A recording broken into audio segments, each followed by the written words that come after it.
agents. So it has often been said that events plus our response equals the outcome of our life. With all the numerous challenges and all the numerous situations that are going on in the midst of the COVID, in the midst of the riots, and the peace that typically is there, how are you responding? What is the outcome? Now, oftentimes our minds will be fueled to the idea that our outcome is only economic. But what I'm more interested in right now is what is it that's happening for you in regards to your personal peace? What is it that you're doing in a daily basis to build, to create, and to ignite a deeper level and a deeper sense of peace? Look, at the end of the day, there is always going to be challenge. There's always going to be unrest, whether it be in your community, whether it be in your neighborhood, whether it be on this planet, the state, the nation, the earth, whatever it may be, there is always going to be some level of unrest. So if that being the case, no matter what the challenges that come, and although there may be moments where as we're sitting there going, but wait, I've never ever experienced something like this. I've never seen something like this. That is for certain true.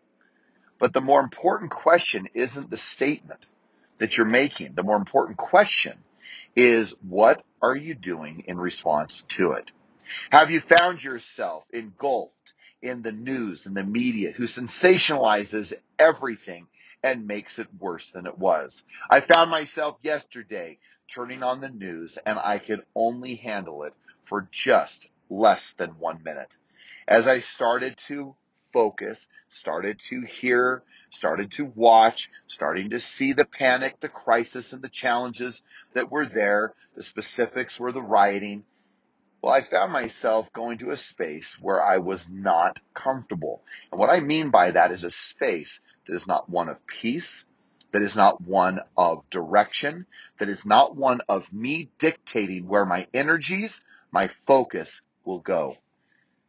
Gang, every single one of us, every single day has the decision to make as to what we choose to focus on. And if you choose to focus on the things that are negative, if you choose to focus on the things that are bad, and people will say, well, yeah, but I just want to be informed. Here's the deal. Here's the information. There's a virus. Keep yourself safe. Keep space. Keep social distancing. Here's the information. You need to know that there's civil unrest. Yes, there's rioting. Yes, there's challenges that are there. Yes, there's difficulty. Yes, there's things that we wish were not happening. And yet, the most important thing you can do in your response is to stay in a space of peace, a center that shows your absolute conviction and direction and your focus to doing good, to being a resource, to being the calm in the storm.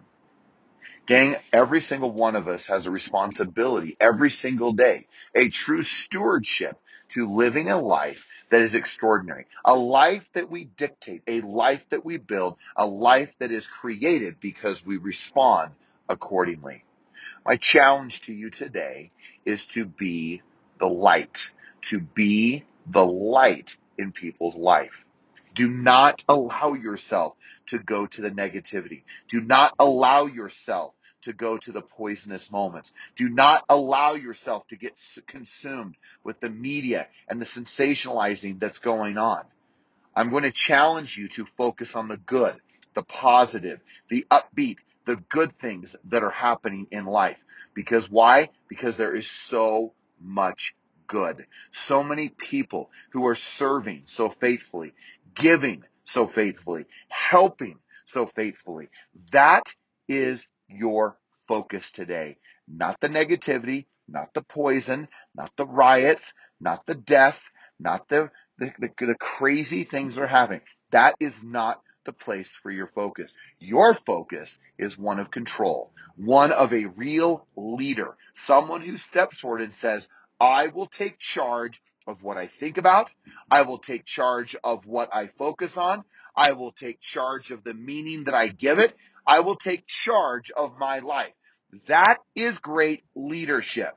Or or you have the right, and you certainly have the right, to simply pay attention to every single media outsource, pay attention to every single negative human being, pay attention to every single challenging and troubling thing that's going on.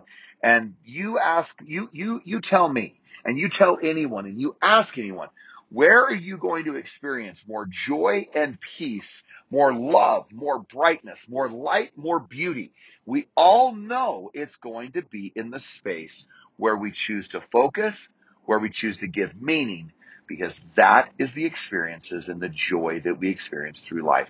So look, I am not telling you to put your head in the sand. I'm not telling you to ignore the realities of what is going on in life. What I am challenging you to do is to recognize that there are those challenges.